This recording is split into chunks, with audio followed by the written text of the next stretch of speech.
Rive droite de Bordeaux, ponton du Bas-Lormont. Il est 6 h du matin, le capitaine du Bat-Cube prend son service. Avant l'arrivée des passagers, il doit vérifier l'état du bateau et de la cale. On vérifie tout ce qui est niveau d'eau, niveau d'huile. Là, je démarre le moteur. Le bateau est paré, il est tout juste 7 h. La première passagère de la journée embarque avec son vélo. Je fais moitié Bat-Cube, moitié vélo, donc c'est très sympa, c'est agréable de se réveiller avec le soleil et l'eau, ça détend avant d'aller au travail. Le service des Bat-Cube fonctionne 7 jours sur 7 et toute l'année, sauf le 1er mai. La première liaison part de Lormont pour desservir 5 escales. Il y a 25 minutes de navigation jusqu'au Quinconce, sur la rive gauche. Jean-Baptiste Nivet est capitaine depuis le lancement des navettes fluviales. Moi, je suis arrivé en 2013, ici. J'ai été formé en interne. Moi, j'arrive du maritime. Moi, j'ai passé un diplôme qui s'intitule le capitaine 200, qui prépare à piloter des bateaux en milieu maritime. Le fleuve n'est jamais le même et n'a jamais les mêmes couleurs. Jean-Baptiste Nivet apprécie son travail. C'est l'environnement, c'est l'eau, c'est l'élément, quoi. L'élément qui est apaisant, et puis le passage, les gens qui vont, qui viennent. Pochenaret, les hangars Médoc. Un cadre de travail unique, c'est aussi ce qui a séduit Caroline Dixon. En tant que matelot, elle assure l'embarcation des passagers, leur sécurité et les amarre à chaque escale.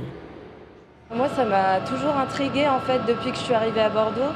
J'aime beaucoup le domaine maritime. J'ai été aussi dans la voile avant. Et donc l'eau, ça m'attire beaucoup. Et c'est comme ça en fait, c'est en voyant les Bat-Cube que je me suis dit que j'allais postuler, quoi. C'est agréable de pouvoir travailler en fait sur l'eau, mais en ville également. La fréquentation augmente chaque année. En 2019, 415 000 voyageurs sont montés à bord du Bat-Cube, plus agréable qu'un bus pour aller travailler. Pas de stress, ni par les gens dans le bus, se faire pousser, la circulation, voilà. Donc c'est mieux le Bat-Cube. La seconde liaison relie Bordeaux-Bastide à Bordeaux-Centre en 5 minutes. Pour 3 € le ticket, on peut aussi prendre le Bat-Cube pour une petite virée sur la Garonne, particulièrement belle à la saison estivale.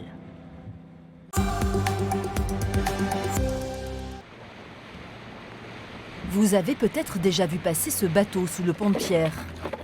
Voici la brigade fluviale de la métropole de Bordeaux, créée en 2017. Sur le fleuve, tout le monde connaît Didier et Boris. Leur mission, contrôler les installations. Pas de soucis particuliers sur le ponton? Ça roule? Bon, impeccable. Surveillance des pontons, des cales d'embarquement ou bien des lignes de mouillage. La patrouille assure des rondes quotidiennes. Je le prends pour avoir en tête. Vis, planchon, benauge. Ce qu'on regarde surtout, c'est l'état du platelage. Donc ce qu'on appelle le platelage, c'est tout simplement les planches, parce que comme ça évolue beaucoup avec la marée, les vibrations, en fait, il y a souvent des vis qui sautent, qui se desserrent et qui peuvent, surtout sur les pontons qui sont empruntés ici par la Bat-Cube, qui peuvent gêner les usagers. On vient voir si l'état des soudures, simplement voir si tout est OK, s'il n'y a pas une fuite d'eau, une fuite d'électricité. Eiffage, ils sont venus changer le disjoncteur là. Ouais. Donc tu sais, l'électricité faisait que sauter, du coup maintenant on est bon. Pour les usagers, cette surveillance technique est plutôt rassurante. Bonjour. Bonjour Boris. Voilà, je viens voir si tout est OK, si tout va bien. Ombline est naturopathe, elle vit et travaille sur sa péniche. Super, ça va? On n'est pas sur un long fleuve tranquille, donc la Garonne c'est un fleuve qui est extrêmement vivant, avec des coefficients de marée très forts. Des bois qui passent, il peut toujours y avoir des soucis techniques, il peut toujours y avoir des réglages à faire parce que ça bouge sans arrêt. La brigade fluviale intervient sur 75 km de berge, de Saint-Vincent-de-Paul à l'île d'Arcin en face de Bègle. Sur l'eau toute l'année, Boris est le chef de cette brigade, c'est un passionné du fleuve. Didier, on va essayer de de s'approcher de la Garonnaise, ralentir à sa hauteur. Ça va? C'est bon, tu as pu faire tes réglages? Oui, impeccable. Super. J'ai fait mes études à Bordeaux, j'ai grandi il y a pas loin d'ici, j'ai vu comme tout le monde la Garonne un peu éteinte.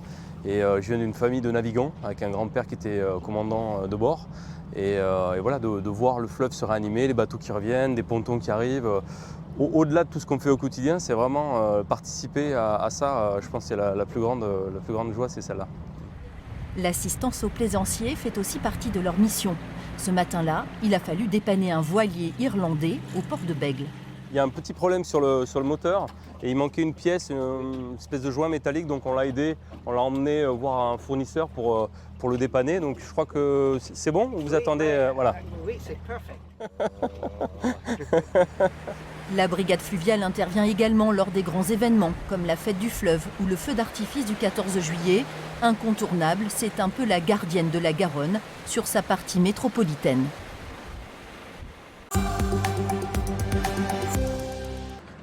Les quais de Bassins, principal site du grand port maritime de Bordeaux. 4 km de docks où viennent accoster les navires de commerce avec de la marchandise variée, comme ce porte-conteneurs qui fait la liaison avec Le Havre une fois par semaine. Ça peut être du conteneur, ça peut être aussi tout type de marchandises en vrac, comme les charbons, les céréales diverses, ça peut être aussi les vracs liquides. Les marchandises sont déchargées par le grutier, concentré sur son écran qui lui indique quel conteneur prendre dans la cale du bateau. C'est un métier de précision qui se fait parfois aussi la nuit.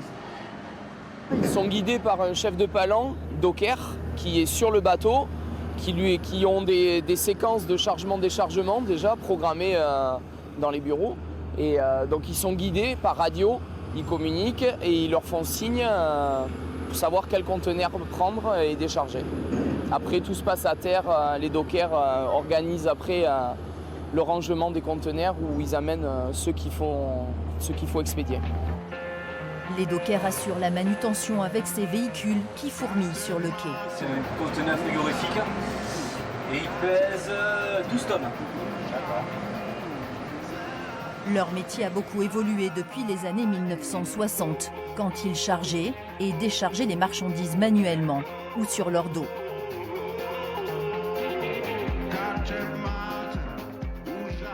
C'est un métier qui s'est beaucoup mécanisé aussi. Alors c'est une autre contrainte, c'est une autre fatigue. C'est pas non plus le métier de nos anciens parce que la mécanisation est passée par là. Il y a encore un certain nombre d'années, il fallait des bras. Aujourd'hui, c'est les machines qui ont pris le pas. Mais ça demande de la concentration et ça change tous les jours. C'est ça qui est intéressant, tant au niveau des horaires que de la marchandise manutentionnée. Voilà, c'est ce qui m'a plu un petit peu. Ça casse un petit peu la routine qu'on peut retrouver dans d'autres corps de métier. Si leur métier a bien changé, les dockers ont conservé leur code et cet esprit fraternel si particulier qui les unit. Je suis petit-fils de docker, fils de docker. C'est le cas de pas mal de gars qui travaillent ici. Et oui, je pense que si on n'a pas entendu ça au repas de famille ou si on n'a pas entendu parler de port ou de déchargement de docker depuis tout petit, bon, c'est vrai que c'est pas la même chose que quand on arrive un petit peu de l'extérieur. On est aussi, faut dire qu'il y a une corporation un petit peu particulière avec une organisation et une manière d'être structurée un petit peu particulière. Et tout ça, forcément, ça crée une cohésion qu'on ne voit pas nécessairement ailleurs. Il reste 60 dockers. Ils étaient 2000 quand le port de la Lune était une place forte du commerce maritime de la façade atlantique. Une place que Bordeaux aimerait regagner avec un objectif de 80 000 containers par an, soit 4 fois plus qu'aujourd'hui.